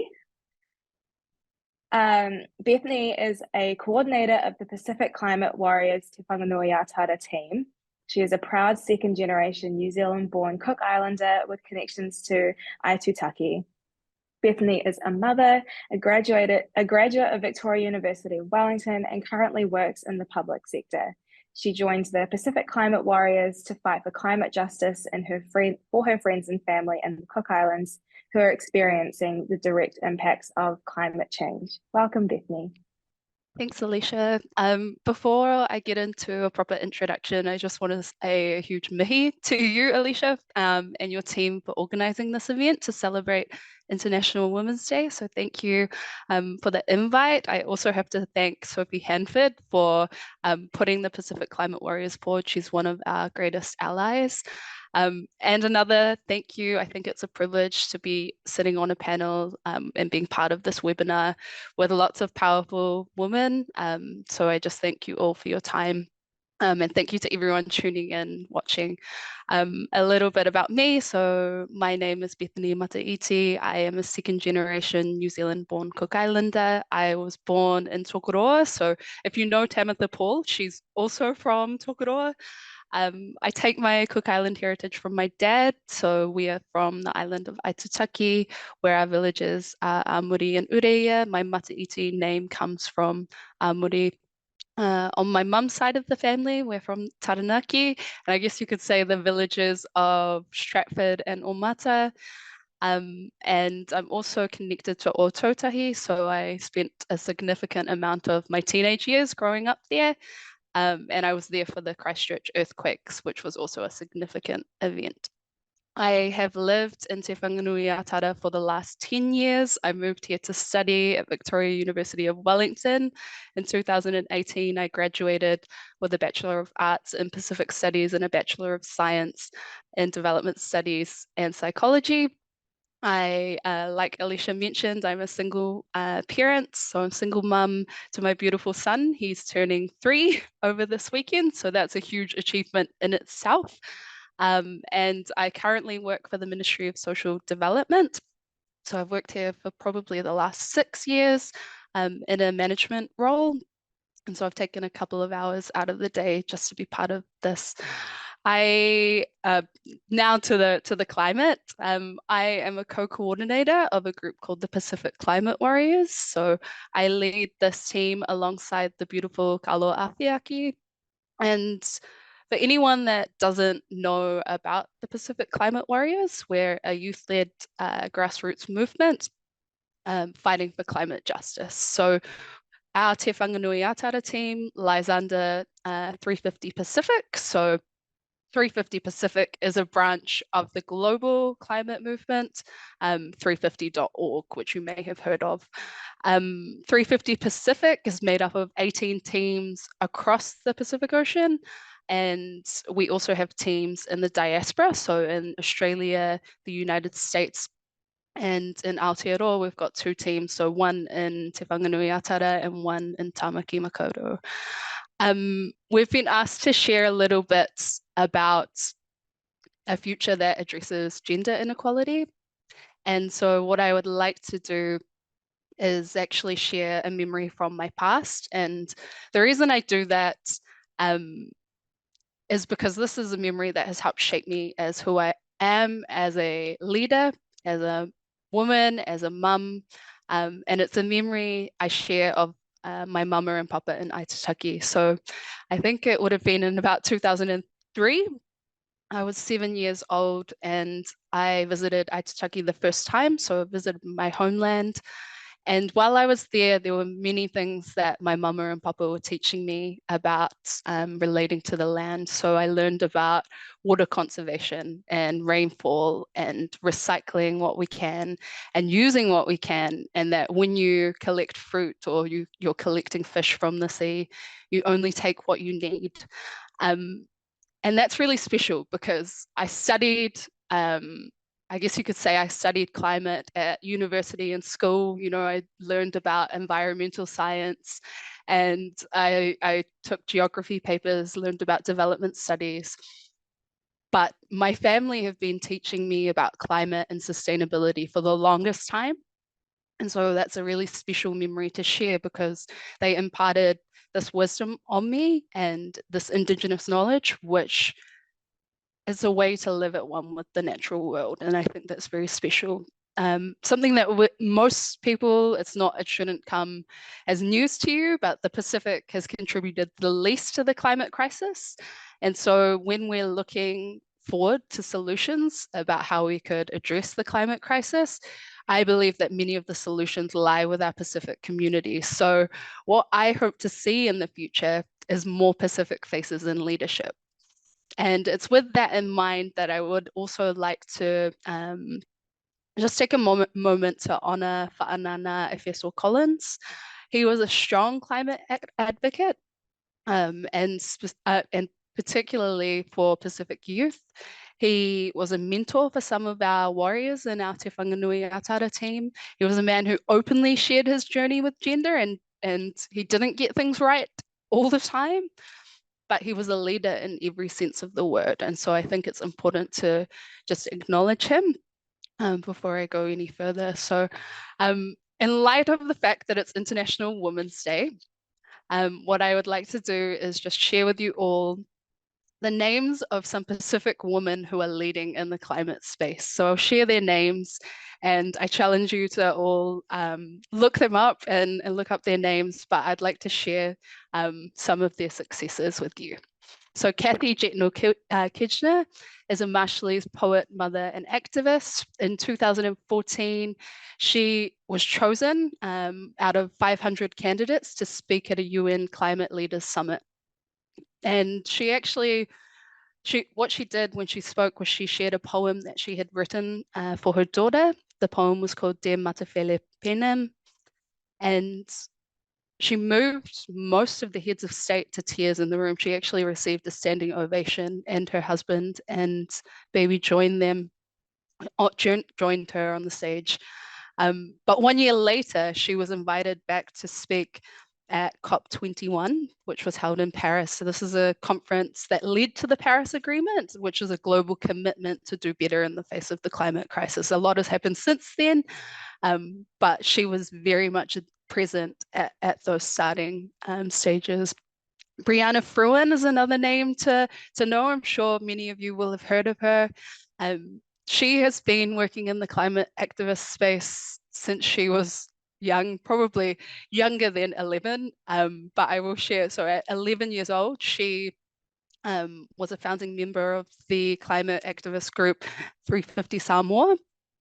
At 14, she was one of the youngest people to be to attend the UN Conference on Sustainable Development. At 16, she made history. She was the youngest ever person to win a Commonwealth Youth Award, and this was for her climate advocacy. Particularly for Pacific youth. In 2021, she addressed global leaders at COP26. She held them to account and to think about the words that they used. She reminded them that we are not drowning, we are fighting. In 2018, Mary Moyono Kolio, who welcomed me to be part of the Pacific Climate Warriors movement, started our team. She helped to organize a Tokelauan Hatele on the footsteps of Parliament, and more recently she's been part of the movement to end fossil fuels within Aotearoa, and she has been part of getting Wellington City Council to sign on to that. I would also like to just highlight the work of Kaa-Luke Awhiaki, who is my co-coordinator. Kaa-Luke is a force to be reckoned with. She has helped lead our team to deliver one of the largest workshops that 350 Pacific has ever seen. So 18 teams, and we've led the largest workshop. And Kaa-Luke has also helped us to organize one of our largest events, which happened in November last year at Te Papa. And she did this while her dad was battling cancer. So I just wanted to acknowledge Kaa-Luke for that, and share that I've mentioned a number of names of women who have helped guide us in the climate space, but I'm really in awe of these people. They're women who amplify the voices of our communities. They're women who look at that, they showcase the strength and resilience of our communities. They come from cultures that know how to respect the land, and so they bring every single part of themselves to each space that they come to, and that's something to be proud of. It's something to celebrate on International Women's Day. When I think of my own journey as a climate warrior and a leader, I think of the people who have supported me to be here today. So my friends and family, many of whom are probably watching this webinar. I think of Kaa-Luke and Mary, who have helped welcome me into this space, and Mary's husband, Ulu, who he actually walked me to my very first meeting, which was a very special moment. I think of our Te Whanganui Aotearoa team, who show up for each other every single day. And I think every single person in our climate team has taught me something. I also just want to give a shout out to Sose, who is my mum buddy in the Te Whanganui Aotearoa team. I have learned a lot of lessons from you about how to be a bold leader. And so I just want to acknowledge you and acknowledge that it's hard to work and be a mum and also volunteer our time to be in the climate space. So thank you. And I also just think of our mums, our aunties and uncles, everyone that is helping nurture our next generation, which leads me to my last point, and that's around a bit of work that I am involved in at the moment. I shouldn't say a bit because it's a huge campaign, and it's part of a wider global campaign, but it's a call for a fossil fuel non-proliferation treaty in Aotearoa. This is being led largely by Māori and Pacific women, supported by our allies. It's part of a global call, as I said. The call for a fossil fuel treaty has 3 pillars. Non-proliferation, this means we're not making any new developments in terms of coal, oil and gas. An equitable phase out, this means the developments that we do have happening, or the productions, we're phasing them out in an equitable way. And that leads into the next point around a just transition, which is making sure that no communities, no regions or workers are left behind within that.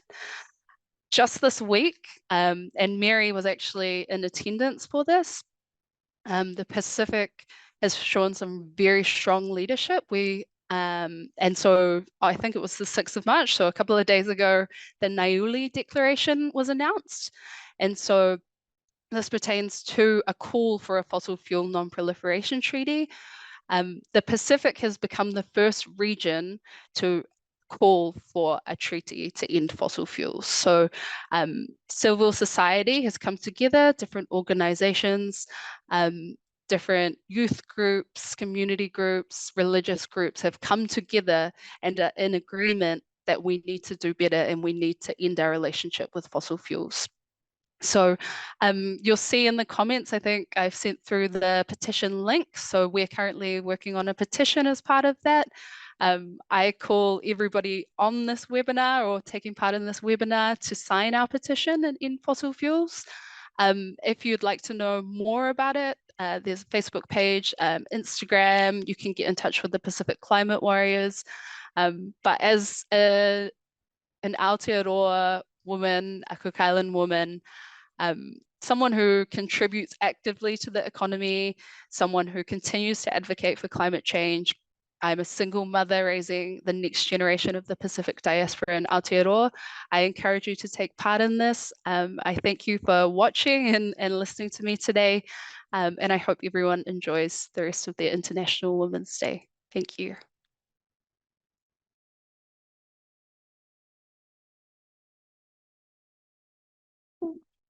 Thank you, Bethany. I have put the petition link in the chat, and it'll be the first thing I do after this call is make sure I sign that.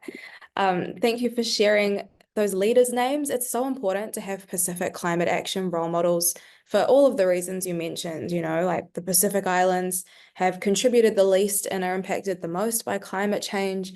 And all of that Indigenous knowledge, mātauranga Māori, there is so much in there about sustainability and treating our environment with care and respect. And those are the voices that I want to hear the most when we're talking about climate action.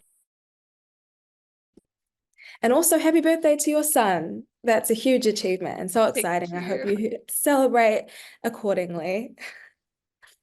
Cool. So now it is time for the Q&A portion of our webinar. So I invite all of our speakers to turn their cameras back on. And we will answer some questions together.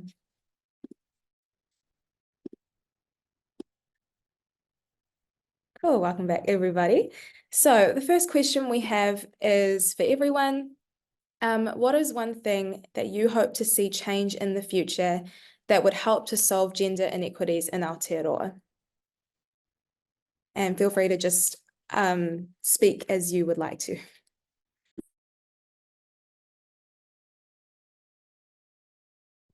I can continue on from speaking, maybe. Yeah. Sorry, Yesenia. I'll pass it to you after speaking. I guess I already highlighted it, but one thing I would love to see is more Pacific people in leadership, more Pacific women as well. I think one thing that we've found recently, particularly with our own team, is just making sure that all genders are represented within the group. At the same time, it's also important to acknowledge the relationship between gender and other social justice issues. So climate has an impact on everyone. And so I think when you have the right leaders in place, the right people in decision-making roles, it can make a huge difference. So that's it from me, and I'll pass to Yesenia. Thank you. Well said. I agree. I think we need to see more people in roles. One of the biggest things that we get told, especially when we share photos of transgender non-binary people that have endo, is that, you know, people saying, I actually feel seen, you know, I've had this illness for so long, and not seeing people that look like me, you know, it makes it really hard. And I really feel that, like, even like when I go clothes shopping, if I don't see like people, you know, my color skin and those sort of clothes, or people that represent, you know, me in a way, I feel like that's not made for me. They're not targeting, they're not worried about people like me and stuff like that. So I think we need to see more people of diverse genders and stuff like that in roles and high up roles, and, you know, more accountability for those people that are spreading so much hate and things around the community and in Aotearoa. It's heartbreaking, you know, what happens out there.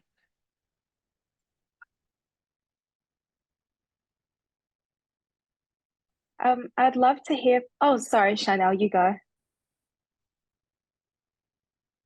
Yeah, I think I just wanted to add, you know, a point from our presentation that we raised was, you know, in the deaf community, you know, sign language is our language. You know, so trying to make sure that we're developing it more so that we can encourage that diversity for transgender and non-binary people who are in the community, to be aware that there are other people like them, you know, so that they can feel confident to speak up. You have to know the appropriate language to speak up for yourself and to be spoken to. You have to know that it's safe and that you are being respected. So how else are you going to develop your voice if you don't have access to that language? Is there anything you want to add to that, Zoe? Yeah, I think I would say the same as you. I think in terms of deaf people, we want to have that confidence in the diverse range of people that are out there so that they can advocate on behalf of themselves and say, what do you want to see in your future? What do you think there was more of? And we want to see those young people advocating for that on behalf of deaf people, because it's about them and their future.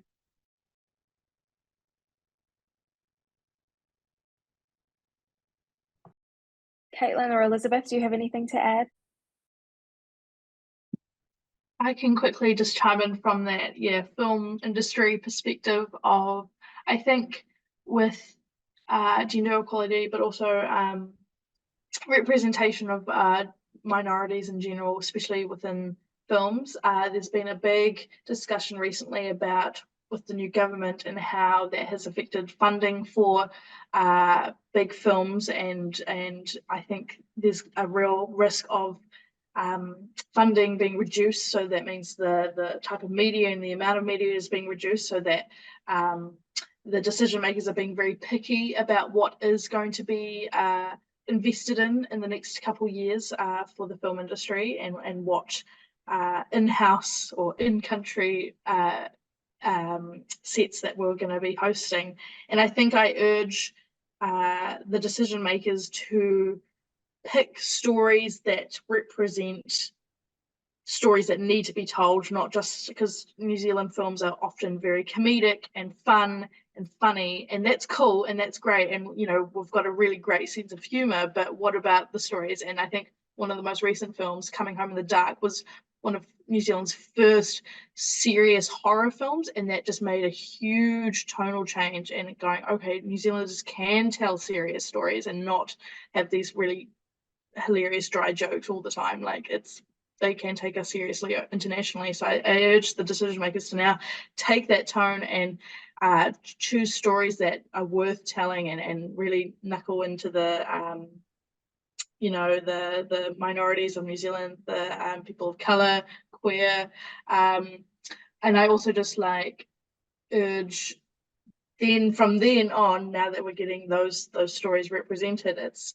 having characters and stories told in a way where their struggle isn't always the point of the story. They can just fully exist as a trans person or as a queer person within that story, and that their struggle doesn't necessarily need to be the heart of the story all the time, because we know that all these wonderful people have more to tell than just their sad story. And a good example of this is Punch, that came out a few years ago now. I watched it at a queer community movie night fundraiser, and it was a really powerful New Zealand film about a queer relationship. But I think taking that and going forward with the fact that it doesn't need to always be about their suffering. It can be about them being happy. It can be them about growing as a couple. So let's establish this first and then move forward. And I think that's an exciting future. Yeah, that's all I have to say. I was just gonna talk what Bethany and Yesenia was saying about more women in leadership roles and being seen in those roles. Because originally I was gonna say, the gender pay gap is still huge, not just for women, but also women of color. There's even more of a gap. But I think a solution to that is making sure that there are avenues and ways for women to actually step into leadership roles. As well as I think it comes down to education and making sure that women, have a fair chance of learning everything to get into those sort of careers, to have better paying jobs potentially. And I think that does sort of tie into also, period products and things like that, because I know, wāhine are taken out of school or miss classes because of periods and things like that too. I think that probably answers your next question, but I was going to say, the gender pay gap initiative is really cool, and I think something that I think is going to be solved with all these different things. And I think like Mira talked about how she's developing a mentorship program. I think more mentorship will create better support for wāhine to come into those leadership roles, and then, you know, fix that gender pay gap, and then ultimately more women having, you know, better incomes, better lives, and everything, yeah, follows through on that. Oh, thanks, Caitlin, and thank you everyone for your answers. We probably have time for one more question for everyone to answer. And since it's International Women's Day and we want people to take action, why don't we share some examples of what good action looks like? So question is, what is an example of a gender equity initiative that you really liked?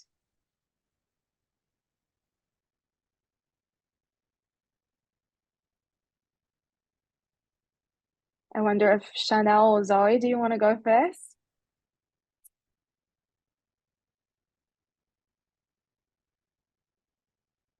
Zoe, do you want to go for it? I'm just having a bit of a think. Something from the deaf community's perspective.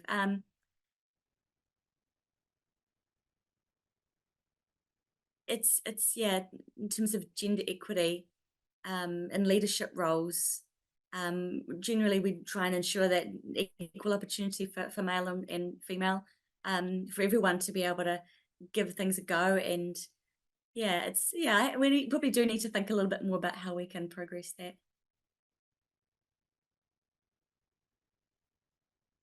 I'm thinking of outside of our community. Last year, I was involved in a group. I think, Alicia, I think you were involved as well with this group. 125? Why? Y25. Y25. Yeah, that's the one, Y25. Yeah, so I think a space like that is really empowering. Just being able to see what's going on and to have a look at what communities are doing. Being able to meet people, being able to network with people. For me, that had a really big impact on me. Being able to see what other people are doing, to have a look into each other's spaces, and just to have a look at, you know, share each other's energy and each other's strength, to be able to unpack some of the work that other people are doing, and realizing that you're not actually a lonely person on a lonely journey. You know, we are working as a wider group for a common goal. So I think a space like that, I know I really enjoyed it, and gained a lot from it.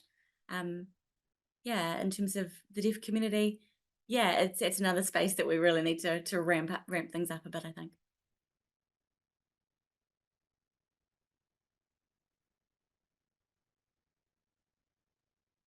Yesenia, do you want to go next? I was about to say, I'll jump in. Yeah, I mean, there's so much, I think, but one thing that I thought about is something that we done probably about 2 or 3 years ago now, where we did a campaign about not all that menstruate are women and not all women menstruate.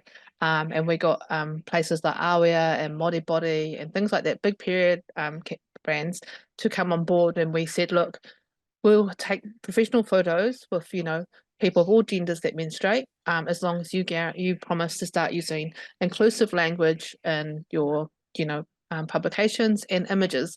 And so we did that, and it was great. We received a lot of backlash as well, and so did the brands that came on board. But since then, places like Māori Body and Aotearoa have taken on influencers and people that are non-binary and gender inclusive to show in their photos. So a very small, you know, little thing to change or to start doing, but I think, you know, those small things can start to make such a big difference, because, you know, we've got all sorts of different body types and genders that menstruate, and no one likes to see the ads of all the people on their periods, you know, drinking tea and eating cupcakes and happy as, because that's not how it goes. So yeah, but I mean, there's lots of things happening, but a long way to go. But that was something small that we done that I've always been, you know, a bit proud of, to show more people. Yeah. Caitlin? Yeah. As I mentioned, yeah, kind of already answered it, about how I think I'd love to see more work in, working on the gender pay gap, and there is an initiative working specifically on that, and I follow them and they make great content and really like shocking stats to get people riled up about it. I think what they've done is really impressive, and they've pushed for a lot of change already. And I think they've pushed for companies to measure the gender pay equity in their companies. And that's like something I think that's really helped, because ultimately you can't change something that you can't measure, I think is what they say. And so I think, yeah, it's definitely an initiative that I look up to, and I think they've done really well. And I can't wait to see more change in that area. Yeah, that's the Mind the Gap campaign for anyone who wants to search it up. Elizabeth. Yeah, as I mentioned before, just an example of gender equity initiatives just through the Women in Film and Television Guild. They do some awesome mahi. There's always events, panels, opportunities and news forums going on that just offer so much resources and information for women in film, because often it's just like, where do you start with that? And so having that hub available to you is super cool. And they have really fantastic student discounts. It is a paid subscription, but cheap discounts for students to make it accessible for people like myself, or used to be a student, and my fellow filmmakers in film school. But also just kind of branching off what Yesenia said, was just the normalizing the use of pronouns in the workplace. And every film set we do, we always do introductions with pronouns. It's just that, again, small action that can just help normalizing it and getting people comfortable with it, and giving people the opportunity to share it more than anything. So yeah. Cool. And Bethany, what is an example of a gender equity initiative that you really liked? For me, I think that lots of the work that the Pacific Climate Warriors do is just naturally about highlighting the work of vulnerable communities. And so I would argue that everybody that's involved in this webinar work in spaces where you are doing that. And sorry, I think my internet's cutting out a little bit. Can you still hear me? We can hear you. You're good. Okay, good. As long as you can hear me. But one initiative that we're working on at the moment, I did speak about it, is the Fossil Fuel Non-Proliferation Treaty. The second pillar of the call for a treaty is an equitable phase out. And so that recognizes that climate change impacts different groups, affects groups differently. So all different genders are going to be impacted differently by climate change. And so lots of the work that we do in policy spaces, in education, even our grassroots activism, is an acknowledgement of vulnerable people in our community. So if I could plug anything as an action point for today, it's please go and sign our petition and support the call for a fossil fuel non-proliferation treaty. I love it. Thank you all so much. That concludes our Gender Equal New Zealand speaker series for International Women's Day.